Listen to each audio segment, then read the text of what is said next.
Aujourd'hui, le Sénégal, à l'instar de la communauté internationale, donc nous célébrons la Journée mondiale de l'environnement C'est le programme des Nations Unies l'environnement, pour la protection de l'environnement qui a initié cette activité depuis bientôt 49 ans cette année. Aujourd'hui, nous avons initié cette activité au niveau du lycée technique pour deux raisons. Premièrement, de donner une communication, sensibilisation auprès des élèves qui est une bonne terre fertile où on peut planter. Si on plante la bonne grêle, à savoir la protection de l'environnement et la restauration des écosystèmes, qui est le thème de cette année, je pense que le message sera bien perçu. Et combiné avec la présence de la presse en bon nombre, qui va permettre de divulguer et de bien informer tout le monde et de sensibiliser les gens sur la thématique de cette année.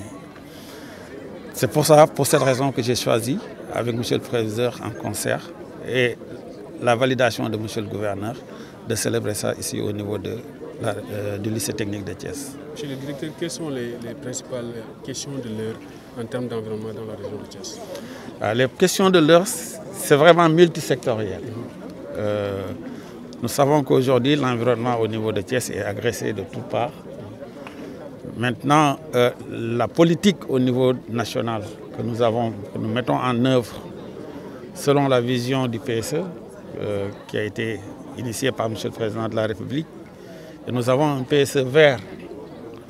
Et aujourd'hui, toutes les activités qui ont un impact sur l'environnement au niveau de la région de Thiès suivent et entrent dans ce cadre-là.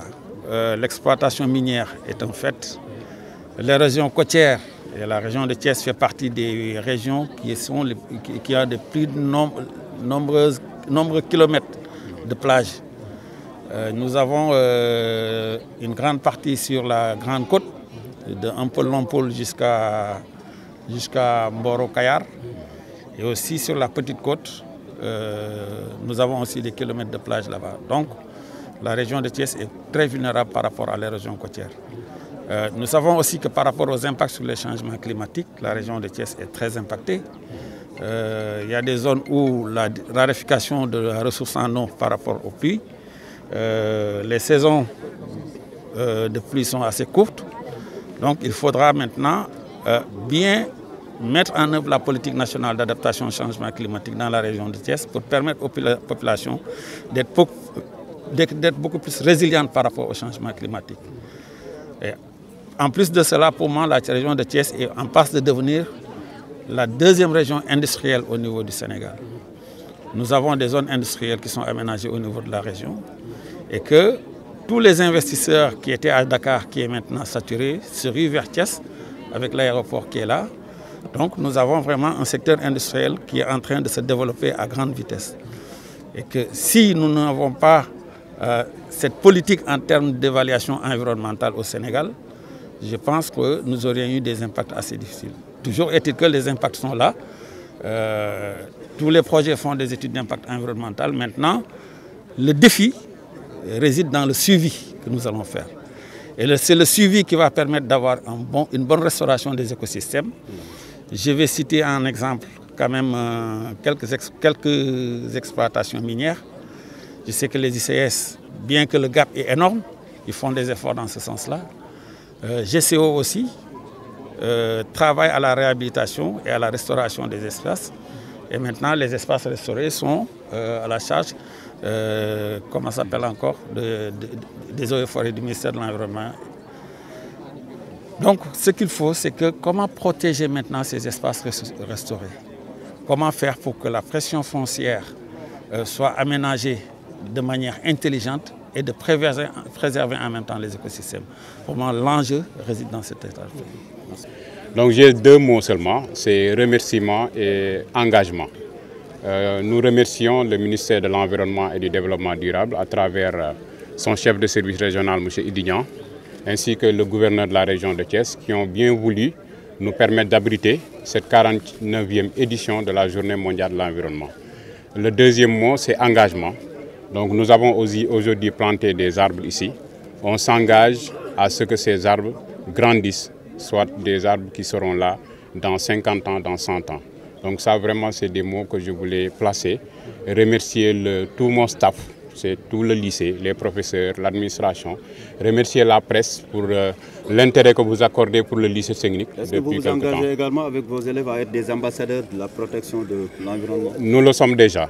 Nous le sommes déjà parce que nous avons déjà une équipe, un club d'environnement très très fort. Nous avons déjà organisé une journée de l'environnement chez nous avant que cette journée n'arrive. Donc remercier également l'inspection d'académie qui est là, qui est notre tutelle académique. Si wolof xanaa ñu terminer rek par wax ne ñun lycée technique ñi ngi am mbégte pour accueillir journée bi tey ñaari kii rek lay wax mooy ne di remercier rek gouverneur de la région de Thiès, commencer d'abord par le ministre de l'environnement et du développement durable à travers son représentant monsieur Idignan, moom mooy chef de service régional de l'environnement et des établissements classés. waaw pour dire que itam suñu élèves yi ak suñu administration ñun ñëpp dinañ engagé wu pour que li ñu fi def tey comme ay garab boo leen fi ñëwaatee dans 50 ans yàlla nañ ko yàlla may dinañ ko fekk mu taxaw fii am yeneen ak yeneen te fekk ngeen aussi lycée bi engagé wu dans la restauration de l'écosystème. Donc loolu moo tax sax xam naa ñu gën a sawar pour que indi ko ci lycée bi pour montrer l'exemple parce que c'est la pédagogie par l'exemple qu'il faut faire. Donc loolu daal la amoon lu may wax di remercier aussi inspecteur d'académie. Yéen leen ñaax ñu jëmal ko seen koñ ak seen kër yi parce que ay ndaw yi toujours ñu ngi ci mouvement associatif également. waaw parce que xale yi fi mu nekk nii nous avons un club de l'environnement bi nga xam ni dafa sawar ñi ngi fiy planter ay arbres ñi ngi fi di def aussi des activités yi nga xam ni dinay law ba ci seen biir famille. am na ay xale yi nga xam ni dañu fiy toog sax ba 23 heures di arroser avant ñuy ñibbi donc loolu personnel bi yëpp fi mu nekk nii. yaakaar naa ils sont engagés dans la préservation de l'environnement. C'est bon, hein? Voilà, merci.